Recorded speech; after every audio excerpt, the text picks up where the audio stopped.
Shit. Jesus. Fuck shit, Jesus is right. I don't understand. Why did they kill Max's family? New outfit in town. They didn't want somebody else betting on a fixed horse race with him. Trying to make an impression. That's a fucking story, man. Charlie Chaplin entered a Charlie Chaplin look-alike contest in Monte Carlo and came in third. Now that's a story. This is something else. So that's a Kansas City shuffle. And I'm disturbed that, the people on the left in this committee can't talk about this at all without bringing up Trump, racism, or conspiracy theorists. And I just want to clear the record on one particular thing. President Trump, on May 29th, 2020, recognizing the failures of WHO, severed the U.S. relationship with WHO, citing the need for serious reforms. And despite no reforms taking place, on his first day in office, President Biden rejoined the WHO, which was and continues to be nothing more than a puppet of the Chinese government. I want to also say that on January 31st, 2020, President Trump came under intense criticism when he banned travel from China. No. It's just the inciting incident. The catalyst. This is a Kansas City shuffle. Next, Peter Daszak of EcoHealth Alliance orchestrated a letter in The Lancet, a prestigious journal, on February 19th, 2020 that said, quote, "We strongly condemn conspiracy theories suggesting that COVID-19 does not have a natural origin," end quote. Each witness, yes or no, is the possibility COVID-19 leaked from a lab a conspiracy theory? Absolutely not. No. I would say no, but also it has been approached as such. No. Dr. Redfield, I want to stick with you. You have said before that you were locked out of conversations about the lab leak by Dr. Fauci and Dr. Collins. Do you think they kept you out of the conversations because you believe COVID-19 may have come from a lab? Yeah, I think I made it very clear in January to all of them why we had to aggressively pursue this. And I let them know as a virologist that I didn't see that this was anything like SARS or MERS because they never learned how to transmit human to human, that I felt this virus was too infectious for humans. There was a lot of evidence that lab actually published in 2014 that they put the H2 receptor into humanized mice so it could infect human tissue. I think, we had to really seriously go after the fact it came from the lab. And they knew that that was how I was thinking, although I thought we had to go after both hypotheses. And I was told later, I didn't know I was excluded. I didn't know there was a February 1st conference call until the Freedom of Information came out with the emails. And I was quite upset as the CDC director that I was excluded from those discussions. Why would they do this? Because I had a different point of view, and I was told they made a decision that they would keep this confidential until they came up with a single narrative, which I will argue is antithetical to science. Science never selects a single narrative. We foster, as my colleague here just said, we foster debate. And we're confident that with debate, science will eventually get to the truth. This was an a priori decision that there's one point of view that we're going to put out there, and anyone who doesn't agree with it is going to be sidelined. And as I say, I was only the CDC director. They look right. And you go left. Dr. Redfield, you ran the CDC and you were on the coronavirus task force. Is that right? Correct. That was formed on January 29th, 2020. Is that right? Correct. 2 days later, Dr. Fauci gets an email from Dr. Anderson, which says what? Virus looks engineered, virus not consistent with evolutionary theory. Is that accurate? That's my understanding. Next day, I know, did he share that email with you, by the way, Dr. Redfield? No. As a member of the task force, as a head of CDC, did he share that email with you? No. Okay. Next day, February 1st, Dr. Gary sends Dr. Fauci another email. That email says, I don't know how this happens in nature, but it would be easy to do in a lab.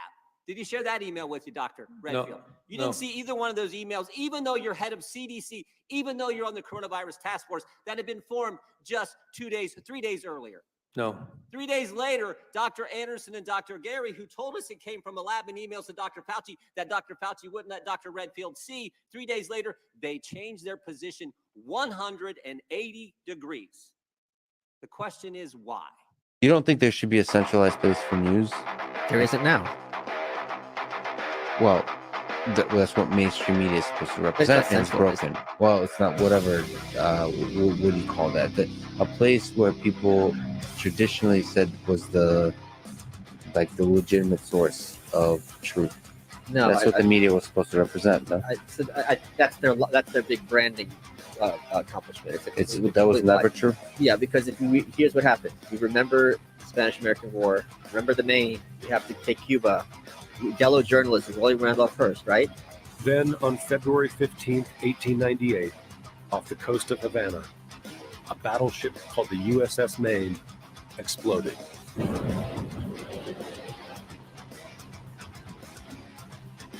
"266 American sailors were dead.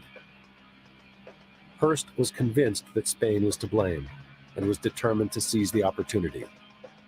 "Arouse everybody," Hearst telegrammed his team. "Maine is a great thing." Then record scratch, and then we were all objective. Like, when did this transition happen according to people? When you were saying that the Kaiser is the worst human being on earth? When you were downplaying Stalin and downplaying Hitler's atrocities? When you were saying we had to be in Vietnam? At what point, at the WMDs, when did it change? It never changed. You just are a better con artist at a certain point.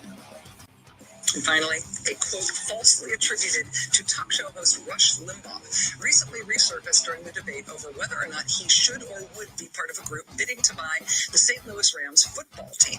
On June 3rd, as I was reporting on opposition to then Supreme Court nominee Sonia Sotomayor, I was among the people who erroneously referred to the quote as if Mr. Limbaugh had said it. To set the record straight, Rush Limbaugh apparently never said that Martin Luther King Jr.'s assassin should receive the Medal of Honor, and I was in error when we reported that he had, mea culpa. And now the mask is dropping. Yeah, but don't you think there's at its best, like, investigative journalism can uncover truth in a way that like Reddit subreddits can't? Now to the controversy surrounding the anchor of NBC Nightly News, Brian Williams. We're going to walk you through what has happened so far. So last week on Nightly News, Williams recounted a moment from his time embedded with the U.S. Army during the Iraq invasion. The story actually started with a terrible moment a dozen years back during the invasion of Iraq, when the helicopter we were traveling in was forced down after being hit by an RPG. Our traveling NBC News team was rescued, surrounded, and kept alive by an armored mechanized platoon from the U.S. Army 3rd Infantry. It was a story that Williams had told several times over the years, including in detail during one appearance on Late Night with David Letterman in 2013. No, I meant the news saying, like, we dream of arriving at the truth and reporting the truth. They don't say that. CNN had an advertisement that said, "This is an apple. We only report facts." That's a lie. No, now it's clear things have changed. They haven't changed. You're just you're more aware of their chicanery. Start in Germany, a huge scandal in the media world there.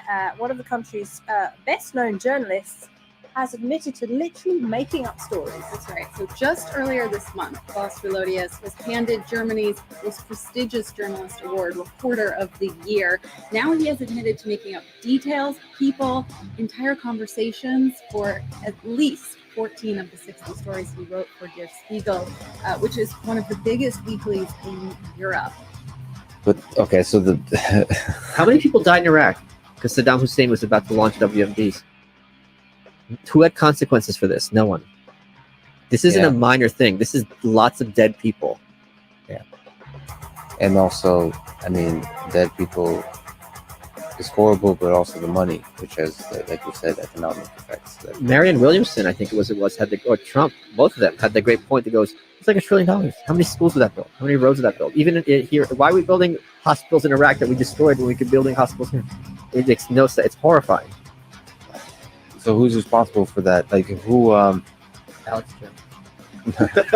No, I meant for, so who's responsible for arriving at the truth of that, of speaking to the money spent on... 9, 7, 6, 5, 4, 3, 2, 1.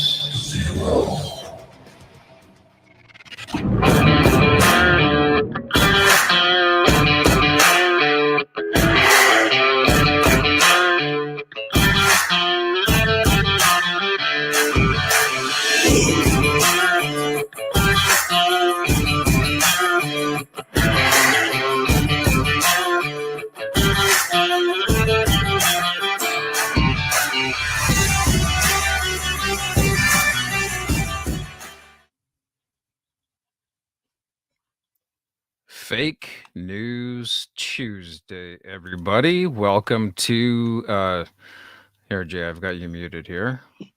There. Now you're live. Jay's live. We have audio from Jay. Excellent. Fake News Tuesday, everybody. Welcome back once again to the episode number 20 of the Unacceptables podcast and live stream. We're glad to have some people in the chat here. We've got a few of our regulars and one or two new people, so that's good to see. You've got a few viewers on Twitter as well. Thank you, Twitter, for joining us. Unfortunately, tonight we're not live on Rumble because stupid me, I forgot that with Rumble you have to specifically go and get a stream key generated after you put your placeholder video up, and I gapped on that because I'm just used to doing it the easy way, which is just click a button and it goes. Yeah, we will get this up for those of you that aren't keen on being on YouTube. We'll get this up on Rumble in the next day or two. Mr. Jay can take care of that for us. Yeah, absolutely. Jay, you've got a few cool stories and stuff for us tonight. Do you want to kick it off? Oh, well, by the way, how are you doing tonight? I'm good. I did gap out on one thing. I guess you didn't notice it either. I didn't even realize. I sat down to do the podcast, and I'm still wearing the audiobook headphones. So I wasn't wearing even podcasting headphones. I mean, the only reason that anything was audible is because they happened to have a mic. So yeah, then you go into the thing and you're like, mute your mic, and I look down and I'm like, oh, I don't have a way to mute my mic. So I quickly yarded them out, and then it made noise, and I was like, oh, disaster. Other than that, it was good. I'm good since Sunday. Yeah, lots of gardening got done in my little nursery. I really wanted to get the plastic up yesterday, but it rained like, I don't know, 6.5 inches, and so the greenhouse is going to have to dry out a bit before it gets a cover, because I'm not going to create a mold box. Wow, that's a lot of rain. 6.5 inches. That's a lot of fucking rain. 18 hours at like a steady, well past drizzle. Yeah, wow. It was pretty awful. Like the creek, I was checking the creek, and like just down the creek, down the road, like next door to me, the neighbor is downhill. Mm-hmm. But like the creek that goes through my yard, after my yard, it hits the actual ditch for the road. We're a rural community here, so there's like a big ditch, not a sidewalk. And in her ditch, it was like completely full of wild mint last year in late summer. And I was like looking at it, and I went over and I was like, lady, we got to get the mint out of your ditch. It's going to ruin everybody's life. And she's like, oh, really? So we get this mint out, and I like look like yesterday, and there was probably 75 gallons a minute going down that creek, and it was still kind of slamming into like whatever I didn't get from mint. So it's like, so I was thanking my lucky stars that I'm a proactive person who like checks his property line for shit and stuff, you know. Like. So some people don't know about this. So mint's an invasive. Mint's a great thing, but it's an invasive, so it'll take over everything if you don't control it. So that's what Jay's talking about. And it happens to be naturally occurring here. Yep. Gross. I didn't even know that until that wild mint, and I was like, oh great, so my life's gonna suck for wild mint forever, because it'll never ever go away. Again, it's a great food, but you want it to have its place, and you definitely don't want it, because it'll take over everything. It'll literally blanket everything and choke everything out and disrupt all the root systems. So like I have 12 pounds of mint tea now, so I mean, you know, silver linings and whatnot, but still, that's still a bit of a nightmare. But the basement didn't flood somehow, which doesn't make any sense, and I'm not even trusting the universe at this point, because that didn't happen.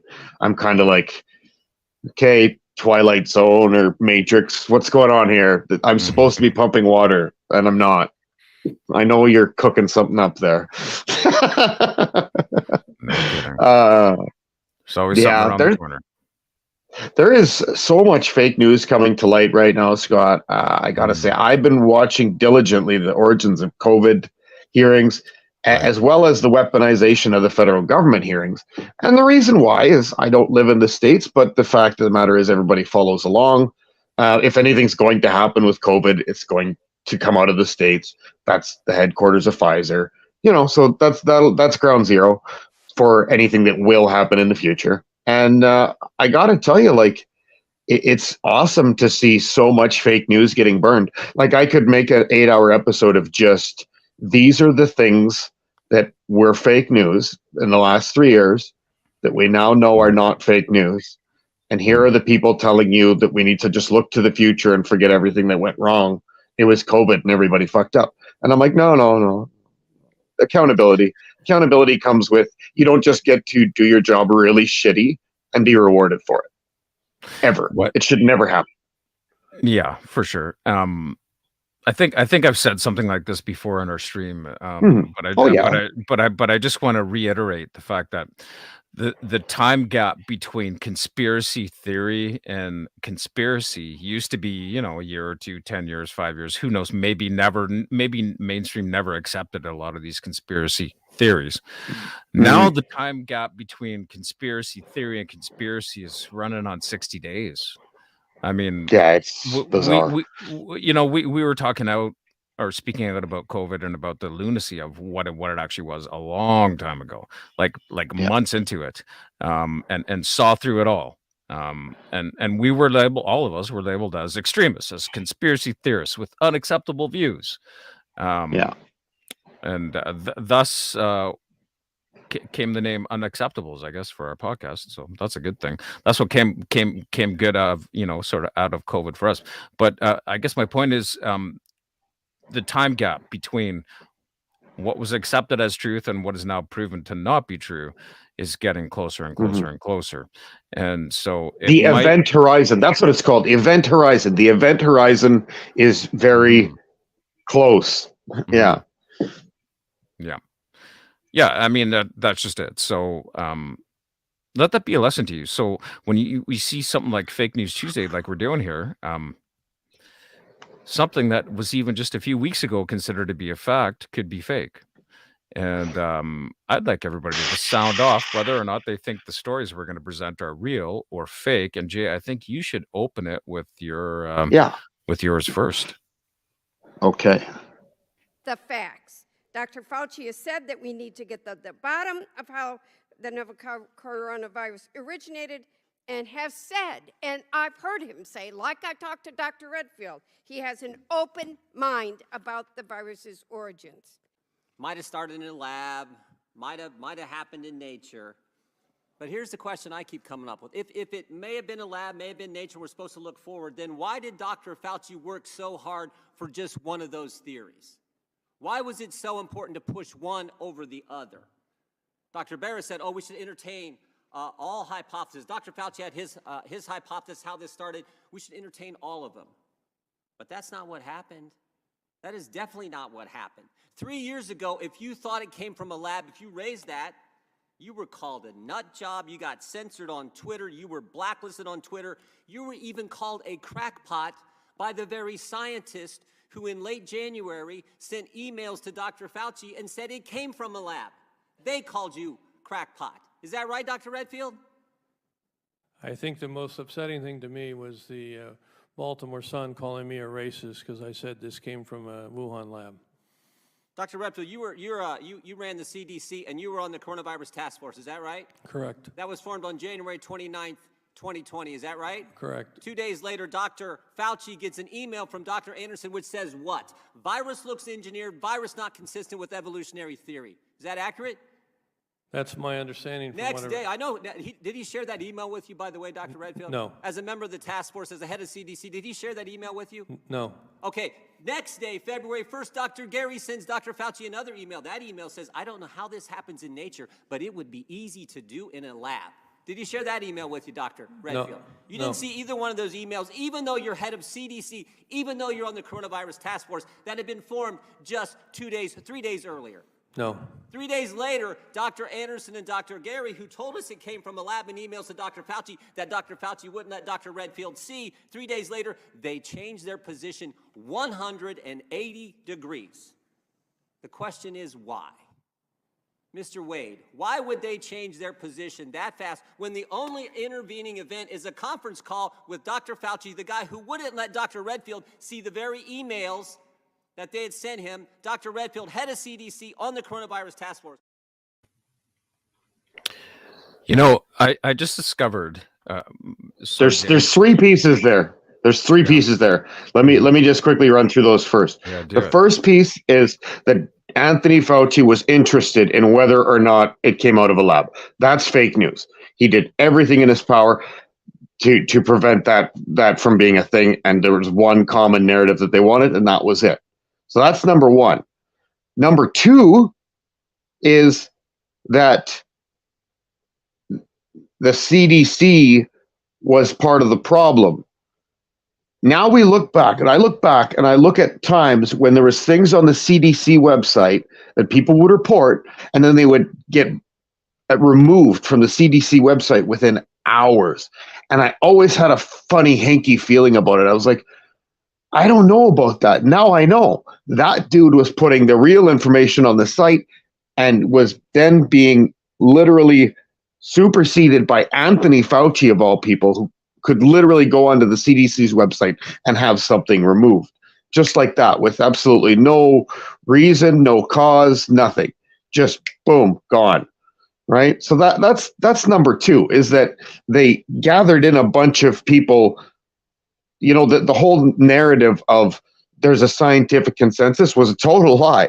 They just made sure that it was illegal for as many people as possible to talk about it. Then they made sure that they went all to the tech programs with their hard-ass FBI agents and made sure that they were playing ball.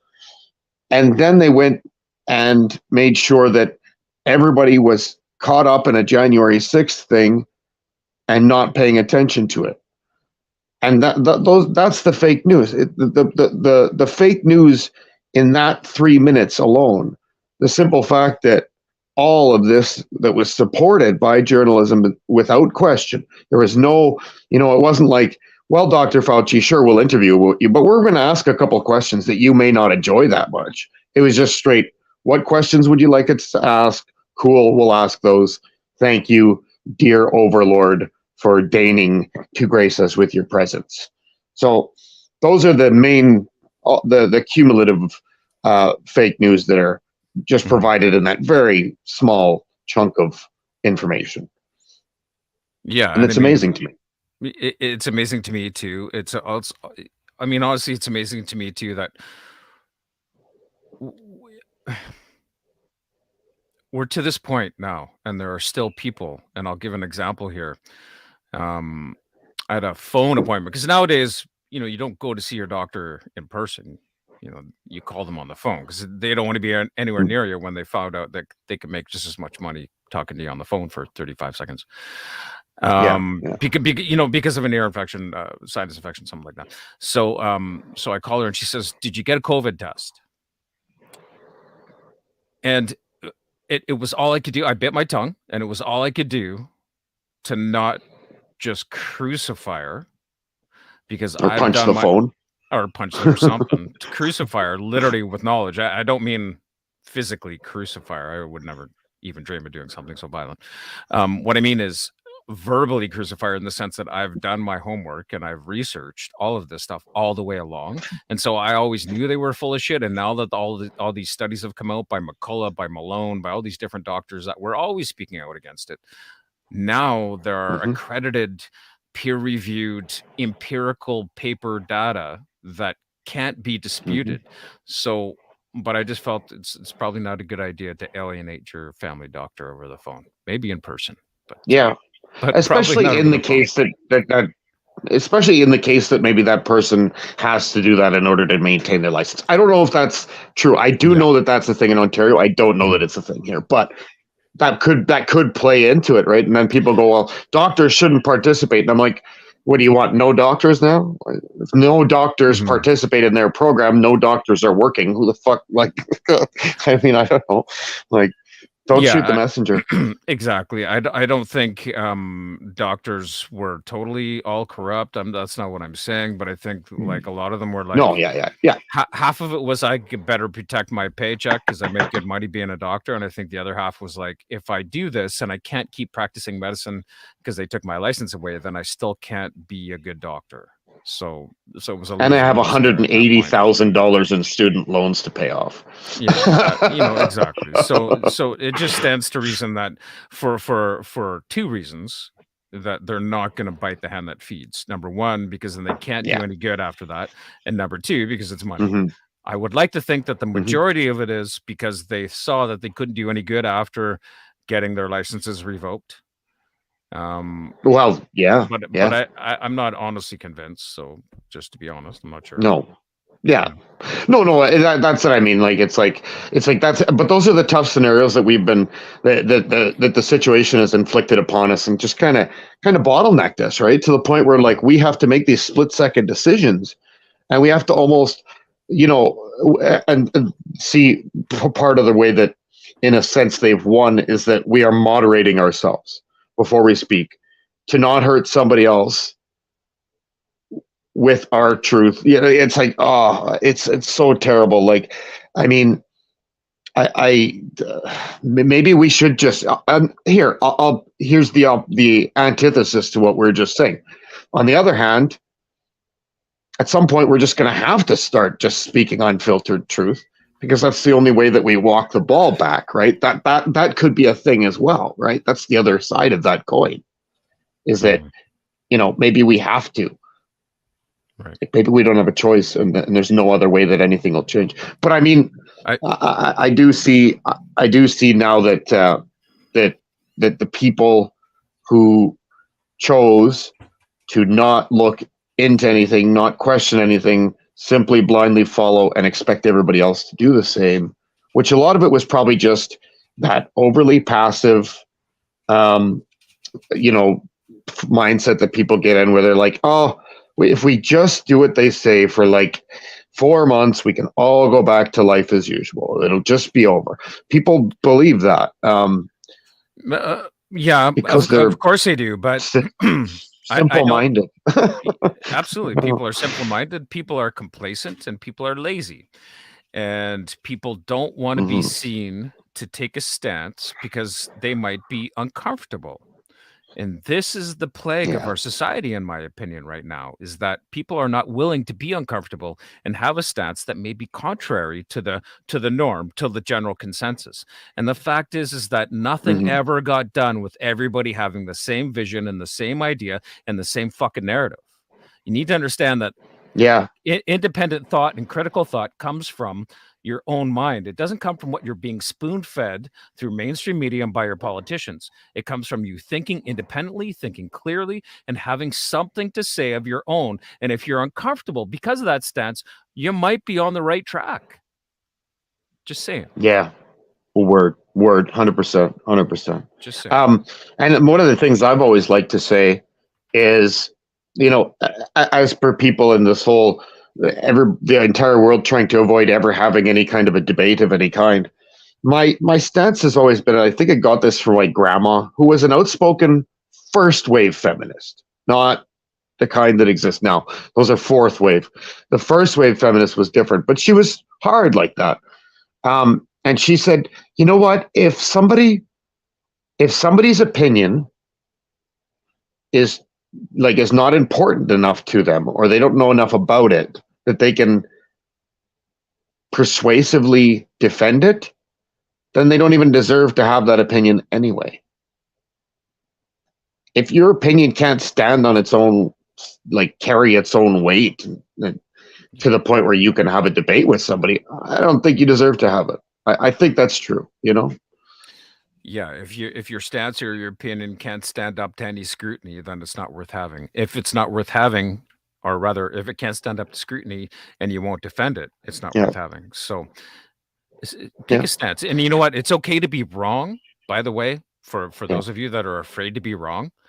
I'm wrong at least, 70% of the time. But it's making that decision and being wrong about it and fixing it that empowers you to make decisions further on. So don't be afraid to take a stance. Don't be afraid to make a decision and stick by it. And if you're wrong, it's okay. People are wrong, but at least you have the belief, and at least you have the spine to stand up for what you believe in. And that's really important nowadays. So if you have a belief, take a stance. And I don't want to, sort of be hindsight 2020 and all, but if you had a stance maybe 2.5 years ago, all of us collectively, I think we would be on a different path financially right now. And I think this is an important change that has happened. We all talked about this. All of us that are considered conspiracy theorists talked about that this was very much by design, that this was, perhaps, a crisis that they took advantage of. I'm going to say it that way because I don't want to get us any more violations or any strikes in YouTube. It's something they took advantage of, and a lot of us could see that there would be some financial fallout from that. And what we are seeing now is financial fallout from that. And so I want to touch on that a little bit. We had a bank in the States called the Silicon Valley Bank collapse a day or two, yesterday actually. And this is the first bank that's collapsed. I don't think it's the only one that's going to collapse. I think there's going to be several. You've also seen a massive turn in the stock market. TSX and the NASDAQ are both plummeting across the board. And the reason for that, I think I've outlined. I want to show you a tweet here from our fearless Deputy Prime Minister, who we're, quite fond of here in the stream, obviously. She elicits the slight nausea. Yeah, she skeeves me totally. Yeah, she in a lot of ways. Freebase Freeland, as I like to call her. Either way, so here's her tweet. This is yesterday. Or no, sorry, March 12th. So that's a couple of days ago. I guess I'm behind the times here. Forgive me, folks. The Canadian government has been closely monitoring the situation with Silicon Valley Bank, and I've been receiving regular updates. This evening, I spoke with financial sector leaders and the Bank of Canada, and we are in close contact with the OSFI, whatever the fuck that is, which took action earlier this evening. Canada's well-regulated banking system is sound and resilient. So, I don't know about you, but I'm going to say that's some bullshit right there. I don't think Canada's banks and Canada's financial system is all that much different from the US. I think that everything that happens in the US very quickly happens here, especially financially, especially with regards to energy and things like that. So I suspect that may be some fake news. And I submit that when you've got situations like this happening in the States, which is going to be a little bit of a longer clip, folks, so I'm going to dip out for this one. But here's Tim Pool out of the U.S. Touching on some of the financial happenings and specifically the happenings in the U.S. with the Silicon Valley Bank. So here we go. Here's Tim Pool. Just give me 1 second to pop this onto the stream here. All right, good to go. Major rebound in some of the stocks of a lot of these banks that were getting crushed just the other day. And the question is, how's the economy doing? Well, the weird thing is they had to halt trading again because many of these bank stocks skyrocketed so high, they had to shut it down. It's absolute market volatility. So I don't know what's going on, but I can tell you two things. In this viral clip from the other day, Joe Biden refused to answer questions as people are asking, can you assure the American public things are okay? He just looks, turns around, walks right off. Not confidence building. And while this video is a short snippet of how much they actually care, in my opinion, we have this story from the Daily Mail. Meta confirms another 10,000 layoffs, 13% of its remaining staff, as Zuckerberg says tech bubble is bursting, was a humbling wake-up call and warns new economic reality will continue for many years. So is Zuck right? Well, let me show you this video of Joe Biden, and then you tell me what you think they think as it pertains to the economy. Y'all ready for this one? Just got to make sure we have the audio set up properly, and we will play. President, what do you know right now about why this happened? And can you assure Americans that there won't be a ripple effect? Do you expect other banks to fail, Mr. President? Should all depositors Sorry. be protected at all banks? Mm-hmm. All right, thank you, Mr. President. Here you go. Here you go. Listen. Should all depositors be protected at all banks? Should all depositors be protected at all banks? Can you tell the American people what caused this to happen? Can you give them assurances? And Biden, from the other day, no. And so this is the story that I saw. And I don't know if Mark Zuckerberg is the foremost expert on everything that's happening, but it certainly feels like, I don't know, is Mark Zuckerberg right? The tech bubble is bursting. Is that why Silvergate collapsed? It's a crypto bank. Is that why SVB collapsed? A Silicon Valley tech investor bank. And is that why Signature collapsed? Another crypto bank. The going theory right now, we saw this from Tucker Carlson and many others, is that the bank run will be a move to trigger a central bank digital currency. Now, me, I'm a big fan of Bitcoin. I got me some Bitcoin, and Bitcoin is skyrocketing in value. Digital gold, they call it. And I have to wonder, because I tell people this a lot. Back when Bitcoin was coming out, I guess, it was like late 2000, I think 2009. I first discovered, I think around early 2011, and it was worthless. Like a single Bitcoin was worth, what were they worth? Like 7 cents or so, 70 cents for one Bitcoin. I think it was 70 cents. And the people who were really into it were right-wing libertarian types and conspiracy theorists and anarchists. And I told my friends, a Bitcoin transaction is tracked. Anybody can monitor the whole network. And if you've got a powerful enough AI, you'll know who owns which wallet. You don't need them to put their name on it. Now everything you do, everything you buy with this currency is tracked. Hell of a way to usher in a global currency, don't you think? But maybe the idea was always that Bitcoin would be digital gold. Nobody owns the rights to gold. Like, gold exists. And then we can mint gold coins and put our symbols on it or something. US dollars, well, the US government, for the most part, the Federal Reserve, they control that. Other countries can counterfeit, but they're not making real dollars. Bitcoin could be that gold. And then the US can create their central bank digital currency. That means you will have a digital crypto wallet with FedCoin on it that tracks everything you do, every purchase. They will know, the machine will know forever. Now, I can't tell you if that's where they want to take it. Certainly, many people fear that. What I can tell you is, ignoring all the bank stuff, Mark Zuckerberg came out and said the new economic reality will continue for many years. Is he wrong? They're laying off 13% of their staff. Maybe he's just talking about Facebook, but heck of a time to do it. Daily Mail says, Facebook's parent company Meta has confirmed it will cut 10,000 jobs in the coming months, on top of the 11,000 that were slashed in December, shrinking its staff count by another 13%. Combined, the cuts account for just under a quarter of the company's 86,000 person workforce. Zuckerberg made the announcement on his Facebook page, sharing the internal memo he sent to employees. Among those who will lose their jobs first are members of the company's recruiting teams. That one makes sense. Here's the timeline you should expect. Over the next couple of months, org leaders will announce restructuring plans focused on flattening our orgs, canceling lower priority projects, and reducing our hiring rates. Here's the post he made. I'm going to tell you right now, my friends, I expect things to get very, very bad. I don't know about the banks. I don't know about a run of the banks. I can only tell you based on what I'm seeing for my business.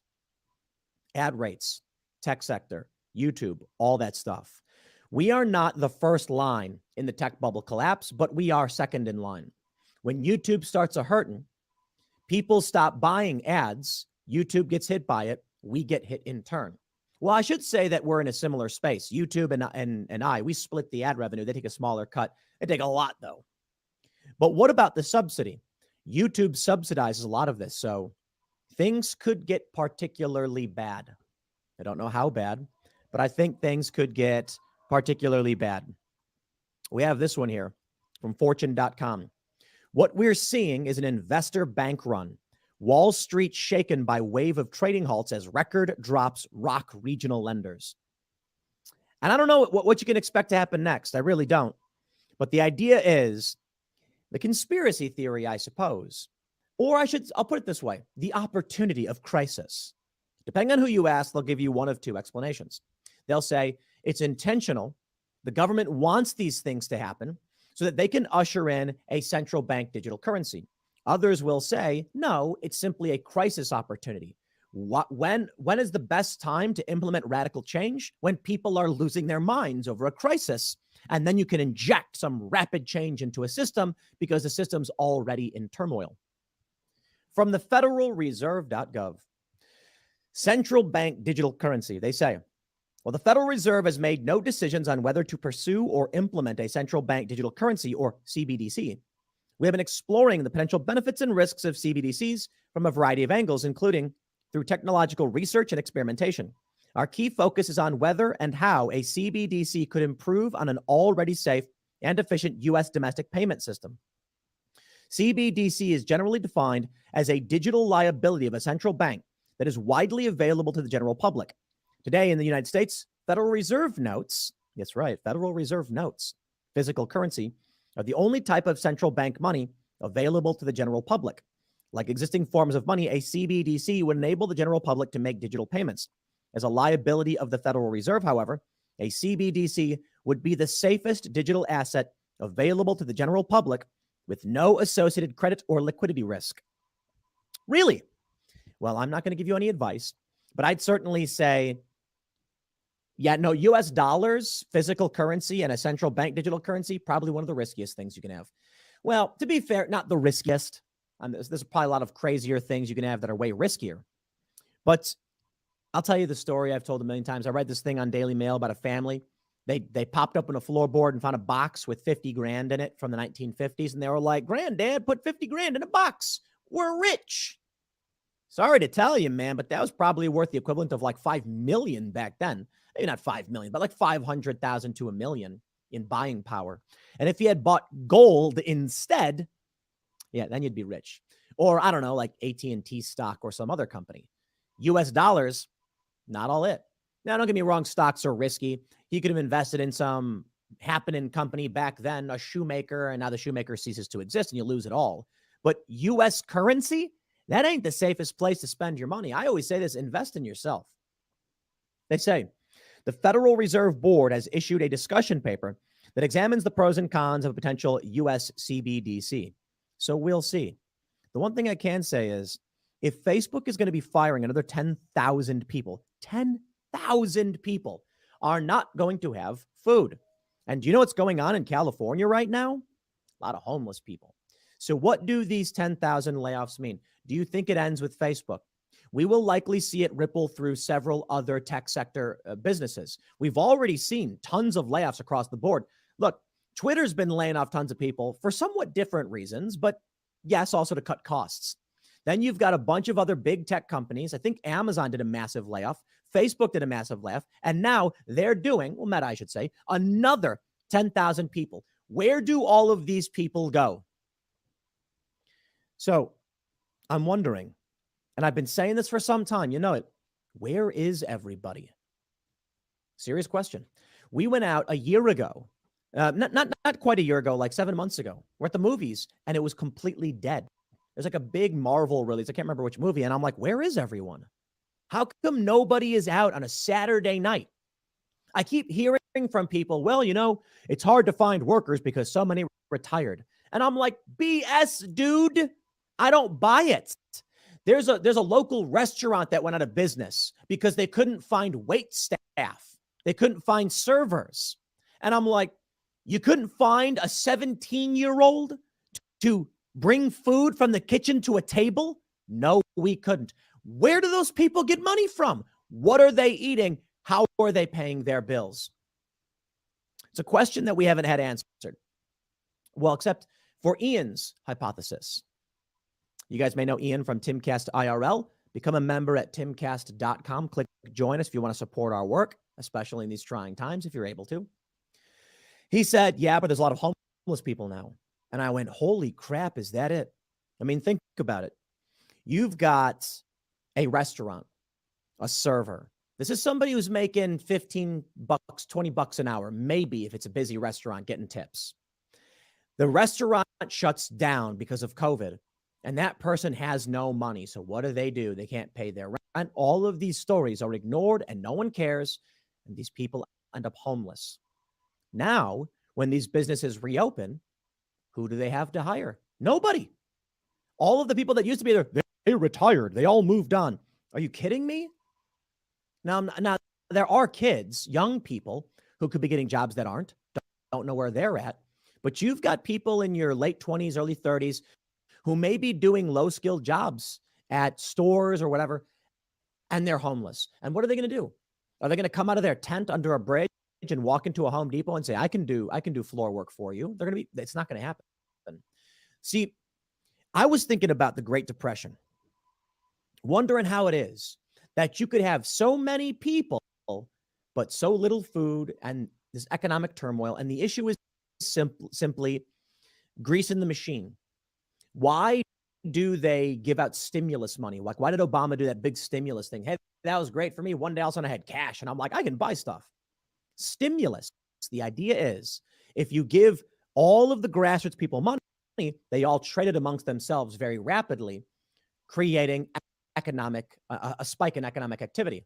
Because someone's got money and they come to me and I'm a guy selling cheeseburgers and I'm like, I'll make more cheeseburgers because more people are buying cheeseburgers. Then I have more money to pay my staff. Economic stimulus. Right now, we have the opposite of that. What the COVID lockdown was economic breaking, I guess.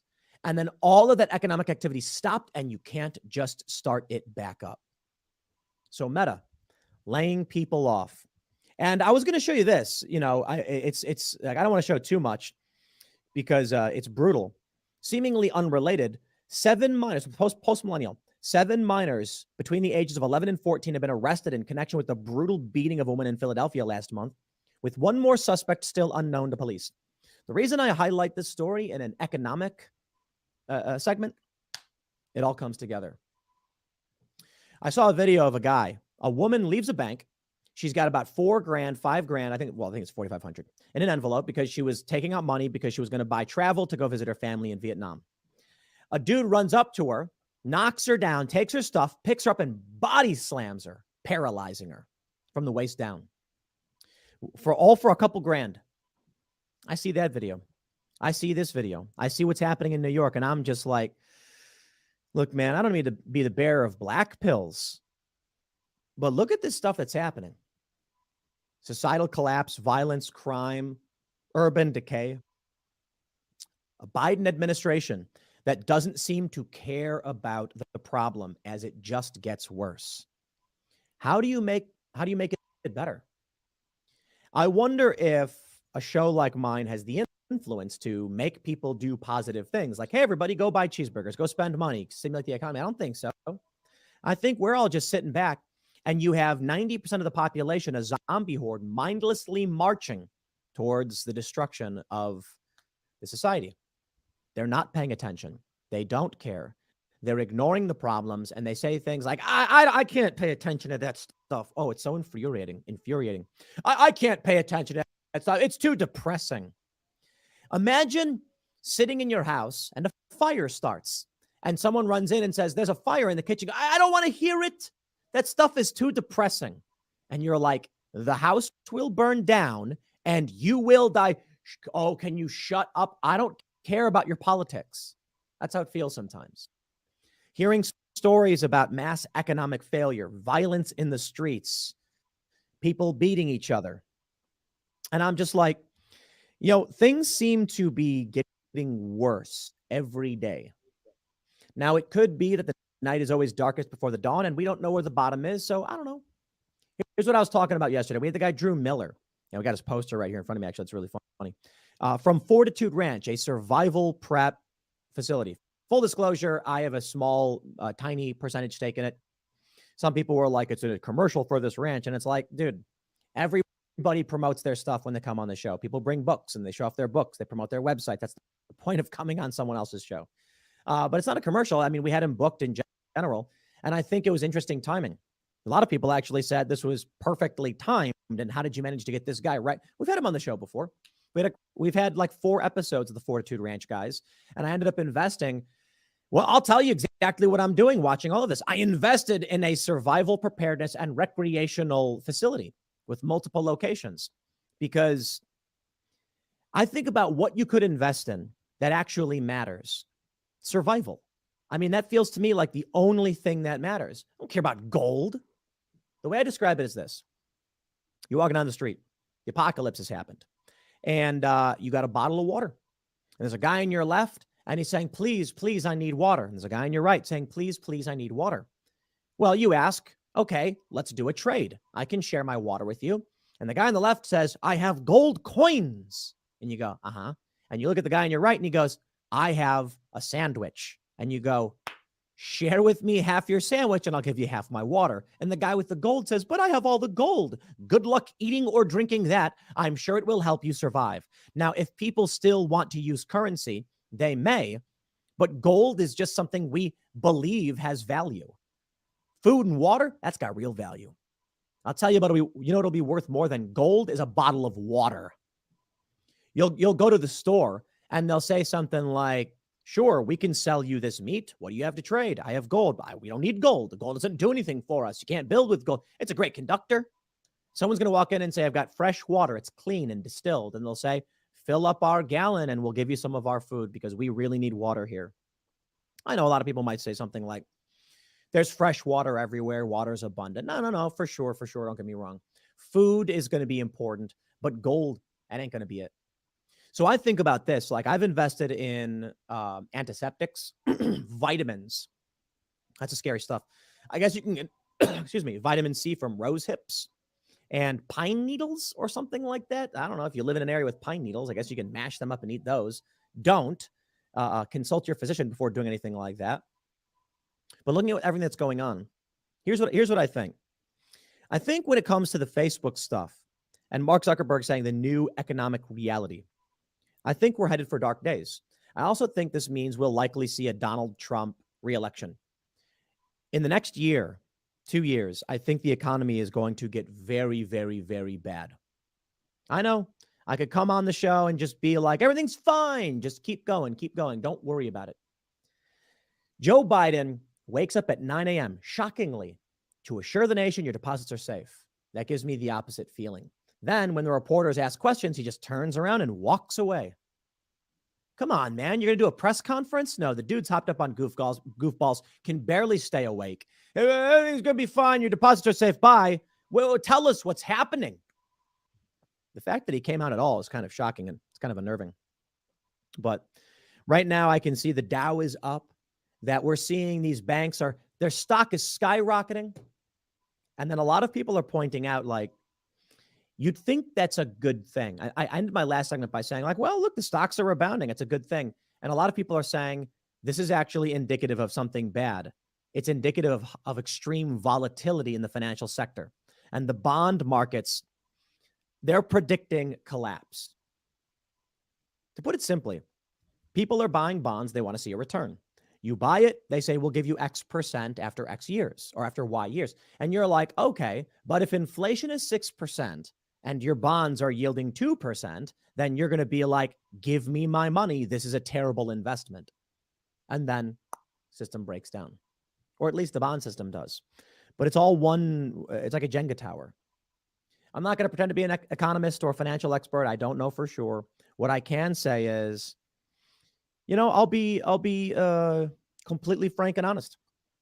We've had conversations here about where our revenue streams are.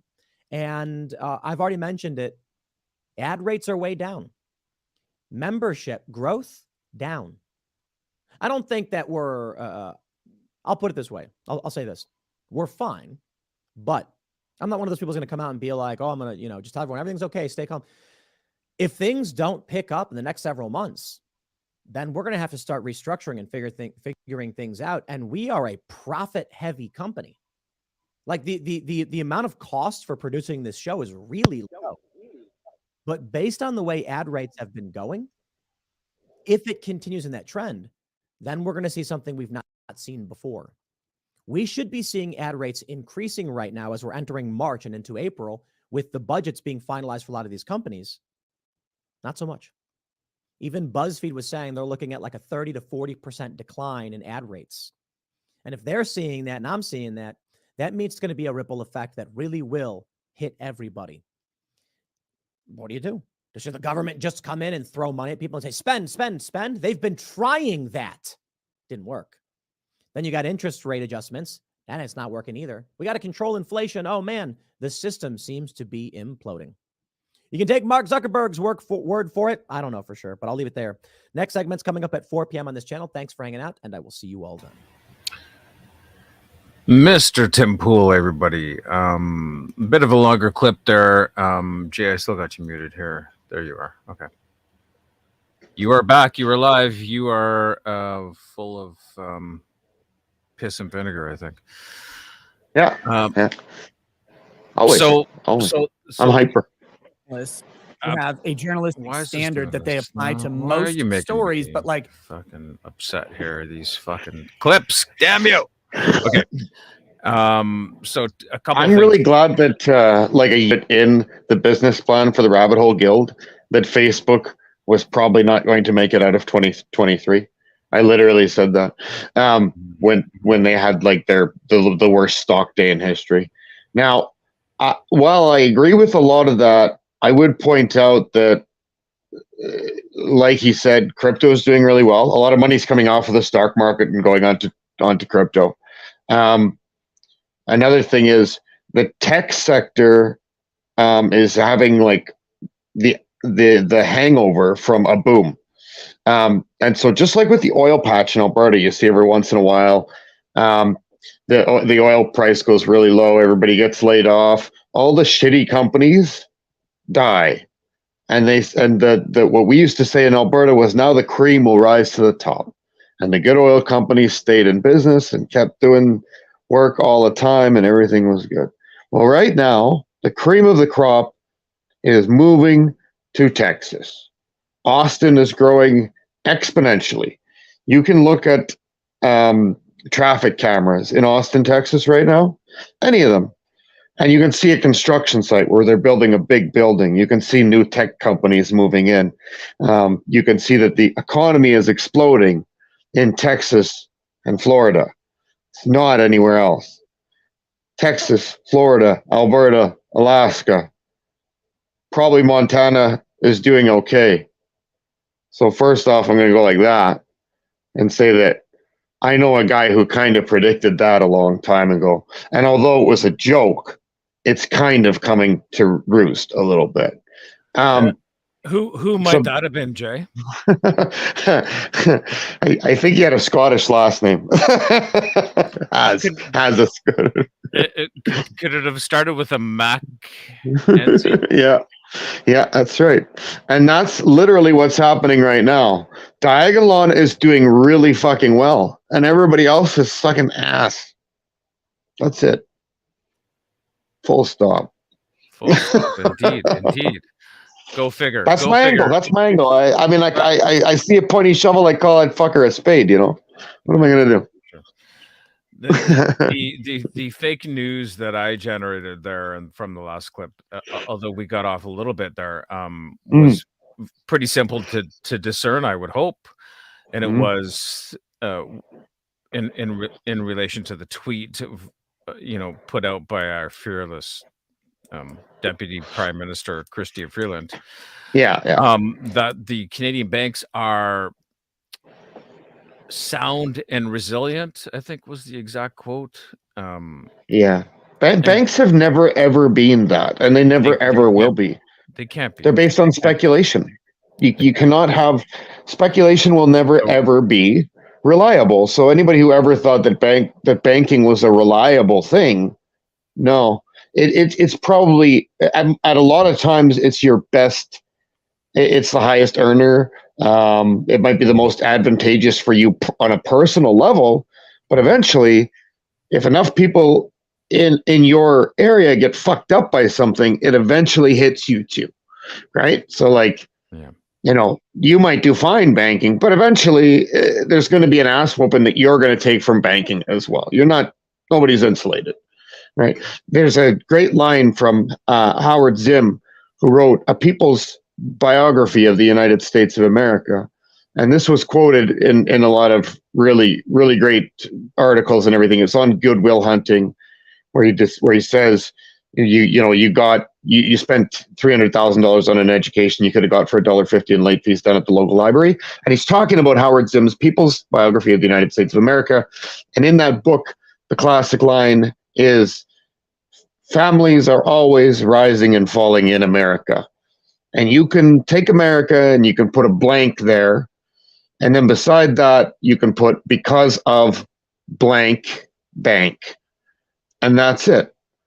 These big dominant families, big wealthy pools of people, they rise to prominence. They exert a great deal of control over the market. They do very well when things are flush, and they get absolutely destroyed at some point. All of them. It happens. And it's an over-reliance on that system. And I totally agree with Tim about gold is fake news. Gold is fucking fake news, in my opinion. I will utilize it to make money, but it's bullshit. You can't kill a deer with a gold bar. You can't fucking eat it. You can't purify water. All of those things you can do with silver. And it's a great form of monetary currency as well. Ask the Romans, they conquered half the fucking earth with it. Okay, so in response to that, I might say that the gold is a means to an end. So we did recommend you buy gold and gold futures in the stream. Yeah. And that was very much a means to an end. Get your gold out before the banks collapse, so you can turn it into something else. Well, and as I mentioned at that time, I said, you pick a value. What do you want to make off of this? And when you make that, get it the fuck out of there right now. Exactly. Don't go in without a plan. Don't go in greedy. You'll lose it all.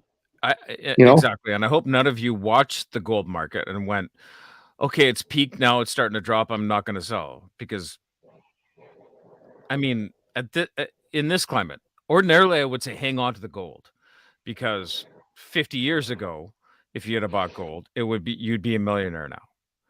So ordinarily I'd say hang on to gold because it always goes up. But in this climate, just like Tim says, you can't cook your food with gold. If a guy's got a sandwich and he needs to eat, and you've got water, and he needs to, or rather, if a guy's got a sandwich, you need to eat, and you've got water and he needs to drink, you can trade. Yeah. Gold doesn't do shit for you there. Even silver. Yeah, you need a skill, and you need tools with which to do that skill well, and you can survive fucking anything. Me, I invested in. I just ordered up from a chemical place here in town. I just got them to bring me in 20 liters of molding silicone. And I'm going to start working on some molds. And I'm going to start doing things that people normally get from the grocery store at a silicone. And that's going to be my thing. When Tupperware manufacturing screeches to a halt, the dude with the silicone works. There's all your O-rings can be silicone. Like you can do so much with it. And I don't require electricity. I don't require big time equipment. I do need to stockpile on the silicone itself. And so, what do I invest in? Seeds, silicone. I've got a still in the garage. These are the things. So that's what you want to do. You want to get yourself envision a plan where you are totally self-sufficient, and do one tiny fucking thing that gets you a little bit closer once a month. Like, just set a monthly goal. I'm going to do this little fucking thing because later on that'll mean something. If it means I'm going to go get a new downspout for the house, and because I know a guy who can make the little turbines and generate a little bit of power with that downspout, so I must get a downspout. Now you can save up $18 for a fucking downspout, and then you can get it attached and everything, and you're one little fucking step closer, just a little bit, and all those little things are really going to add up to quality of life. You want the best quality of life. We're going to survive. If you're watching this, you're going to survive because you are smart enough to understand the way that the world works in a more profound sense, and you're smart enough to be trying to expand your mind in any kind of way, and so you're going to get through it. But I want you to have the best kind of quality life you can have. I've got 113 kinds of seeds in the house there. You know, you can email me and you can have, and I'll send you seeds, but you should start saving them. You should start having that seed bank. Seeds is going to be another gold one day. You know, when people are hungry, and if the concept of properties goes away, like the thing is, we think about this global domination. The other thing that can happen too is total anarchy and total void of any kind of structure to anything. And in that case, the concept of property is going to be gone. You're going to have to protect the piece of land you're on, and people are going to be just like scrounging for places to plant seeds in the ground. And he who has the best seeds will be a very important person. And that's just a little thing that costs you nothing. Buy some seeds, plant them in pots in your yard, even if you don't yield anything. Take just a couple fruit that you can grab seeds out of, keep those going, get them acclimated to your climate. Bang. If your yard is 10 feet by 10 feet, you can feed a family of 4. I know you can, and you know you can, but you want to do that in a simple way. You want to have little fucking creature comforts in the world, and you do that by learning these little things. You know, Scott has the goats. Scott, like, why do you go with goats? You know, like I know the answer, but like maybe you could share with everybody the reason that you go with goats. Well, I mean, goats are honestly the epitome of multifunction creatures in the sense that they're dropping. So it's the utility. It's a utility, yeah, absolutely. I mean, you can have the meat, you can have the dairy. You also have the weed control, the invasive control. You know, so they're like a tractor in a sense. So you set them out in the field, and they're out there eating all the stuff you don't want in the field. Then they lay their perfectly designed droppings, so they're fertilizer in the field, which is a very neutral fertilizer. It's not too hot, and it's not too cold, and they don't damage the field, so their hooves don't cause too much pressure in the field and compact the soil too much for root health. They're really ultimately the best 4-legged creature you can have on a farm, and the best 2-legged creature you can have on a farm is very obviously chickens for their value as far as eggs go. You can't take away from that. And if you have the combination of both of those things, so you have the goats putting their fertilizer in the field, and then you have the chickens. What I do is have the chickens follow them in the field and scratch their droppings into the field, add their nitrogen hot droppings. Chicken manure is super hot in nitrogen, and they sort of work that all into the field, and then that has given the perfect balance of fertilizer to the field. And that's how farming was done initially. There was not any need for a bunch of chemicals. There was not any need for a bunch of that stuff. And when people started to bring cattle into North America is when they started to develop problems. I'm a big fan of beef. I'm a big fan of any sort of larger animal as far as the meat goes, but you have to manage it properly. And people don't subscribe to the theory that a cow needs about an acre of space. Each cow needs about an acre of space.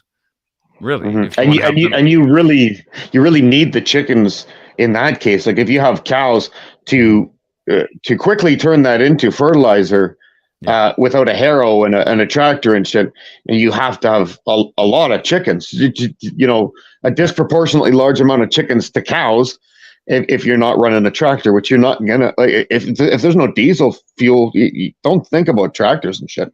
Instead of the question, you know how long gas lasts? It doesn't last very long, and neither does diesel. Exactly. So if you have a goat in your field, your chickens can get around the compression factor of the goat stepping on the different areas by simply scratching it up, because goats don't sink down too far and they're not very heavy.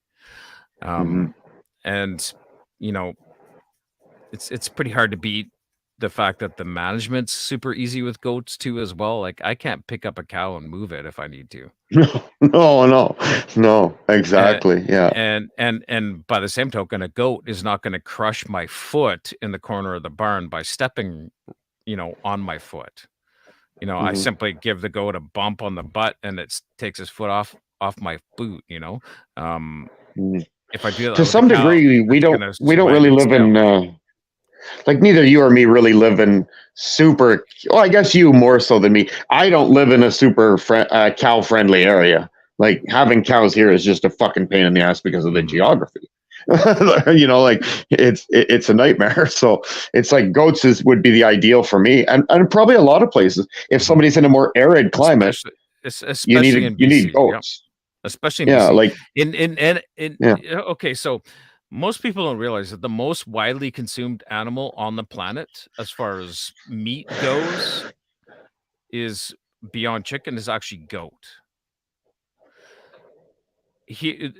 There's like this some sort of like, I don't know whether it's a misconception about goats here that they're cuter than cows. Cows are super cute too. So I'm not sure what happened here in the States or in North America that they considered it acceptable to consume goats, or rather cows or cattle, but not goats. But that's what happened, and for some reason that people started, it's fine to eat pigs and cows, but not okay to eat goats. And so take the stigma out of that, because goats are lovely creatures. I love, and I name all of my babies. I bottle feed them all. I hand feed them and touch them and pet them and stuff. But they're also a necessity in the sense of nutrition, work on the farm, and a source of,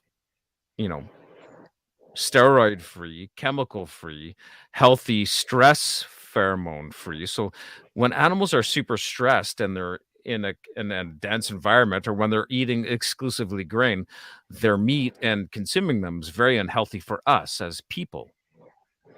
So if you take that out of the equation, so you don't have cattle that are restricted to 1 2-acre lot, 100 cattle on 2 acres of, sort of a feedlot with grain, that's very stressful and very damaging to your nutrition, very stressful to the cattle. Whereas with goats, if you have 30 goats on 2 acres, they're probably going to be pretty happy. Mm-hmm. So it's lean as well. It's a way better kind of cholesterol. Yeah, it's a much leaner meat. There's nothing wrong with animal fats and dietary fats, folks. We're not. But some are better than others. Some are better than others, though. Some are better than others, and certainly those that are not stressed. And this is what I'm trying to get at here: is that and the stress hormones that are produced in the bloodstream make the meat more or less healthy for us. So more full of those bad things, and we don't want that. So we want to keep like a farmer that's ethical and that loves his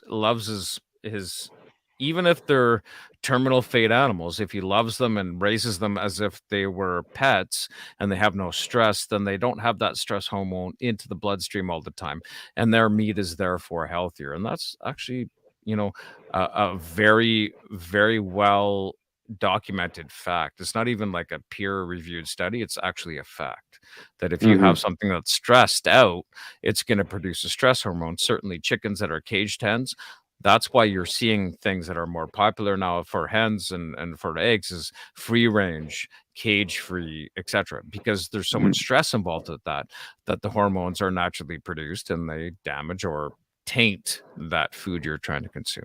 So that's why I go with goats. I guess that was a bit of a ramble, but either way. Here's another fake news on the same topic.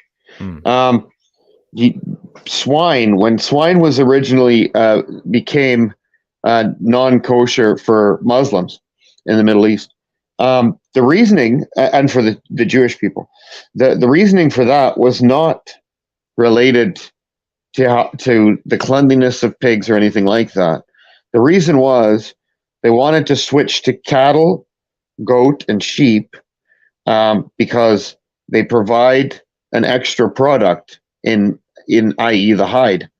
So cows, you have leather, sheep, you have wool, etc. With pigs, they didn't. The only product really was the meat. They didn't really work with hog hide back then, and what the Celtic people had loved about pork, about pigs, was that they're ranging creatures, and that they tidy up and they're very good decomposers and everything. And so to the Irish people, the old Druids and things, a swine herd was actually like one of the highest members of society, the swineherd. And everybody revered them for that. And that was the same with the Middle East until they decided, no, we want to have leather too. So we're going to go ahead and make it a rule that people shouldn't have pork anymore. And that way we can have them having cattle instead, because it's way better for us to make profit. It's one of the very first big wealthy family profiteering scams in history was the Muslim and Jewish prohibition of pork.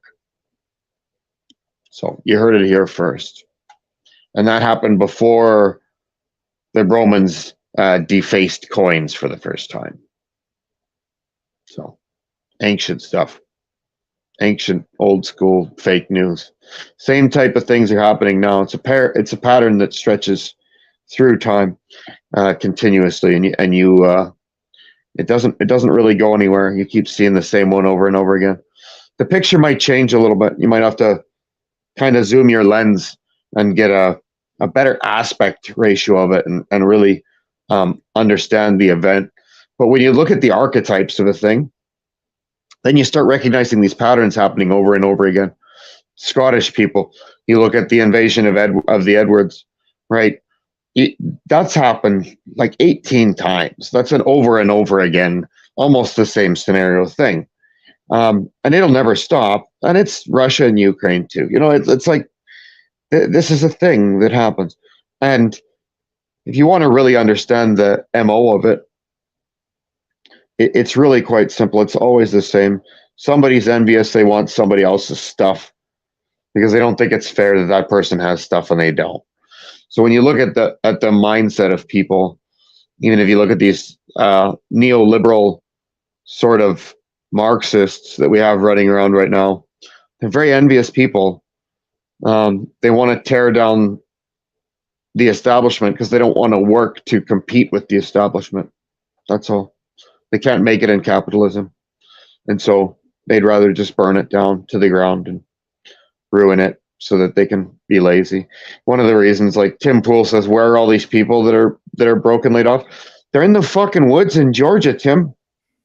They're doing their stupid little Antifa protest. You know, a lot of that's optional. They've been living there for 9 months, 10 months.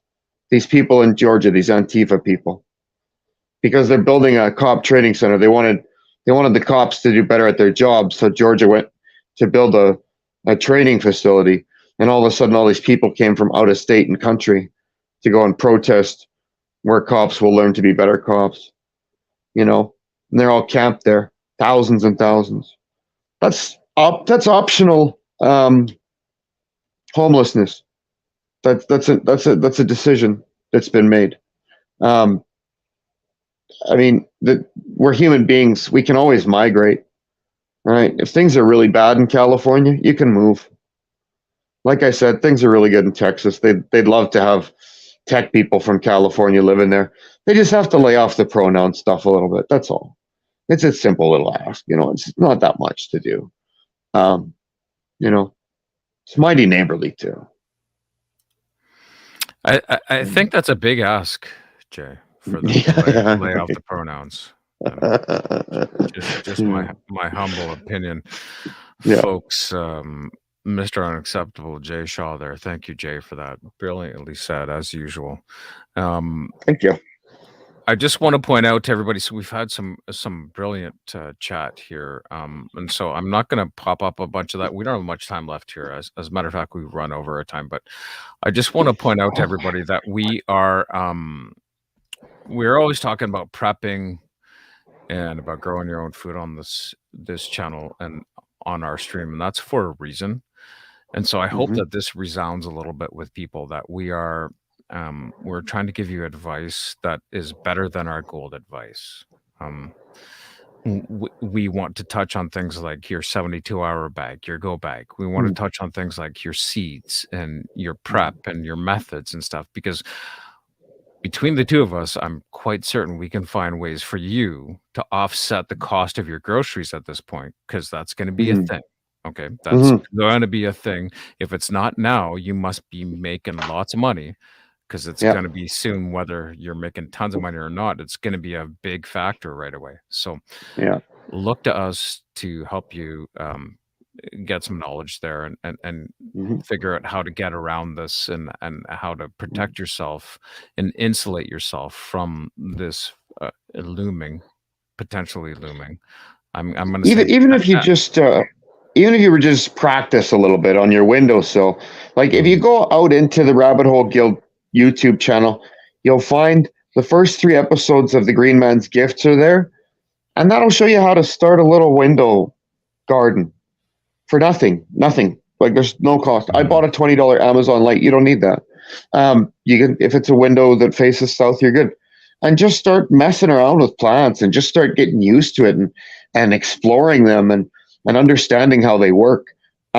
Because if you do that now, and then you garden, say, even if you only gardened 1,000 pounds a year, which is, I didn't work that hard at it last year and I got 1,400 pounds. So, if you say if you got 500 pounds a year of vegetables, right?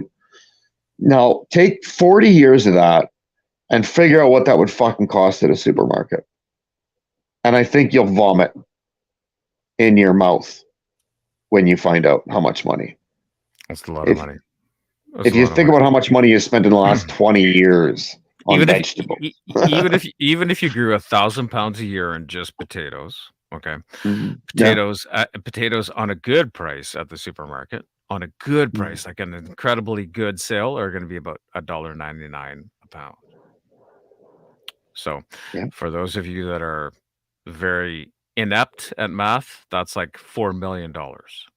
Yeah, exactly.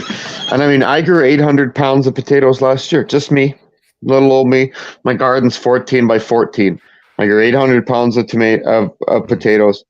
I grew almost 100 pounds of zucchini. I grew like 7 watermelon, probably another 80, 90 pounds worth of cucumbers. It's 7 pounds of food per square foot of garden, right? So it's pretty decent, but I'm going to get better this year. So stick with it, folks. Go and check out the Green Man's Gifts and follow along. It'll be cool. Even if you just get to see little pictures of little baby plants, and it's nice. Cool. It makes you feel warm and fuzzy in the spring. Very cool. And on a last note here, go and check out the Green Man's Gifts on the Rabbit Hole Guild channel, please. There may be more additions to that from my section later on. We'll talk about that. Boop, boop. More about husbandry and larger scale. But either way, thank you, everybody, for joining us tonight. It's been a good stream. Fake News Tuesdays. I think we're going to call it there, Jay. So thank you, everybody that tuned in. Thank you for everybody that's going to watch the replay, the rebroadcast, and listen back to us. We didn't make it to Rumble this time around. We will next time. That was my bad. So much love, people. Thank you for coming along. Fake News Tuesdays. We're the Unacceptables, and we're going to say go fuck yourselves once again. Keep your stick on the ice. Keep your stick on the ice.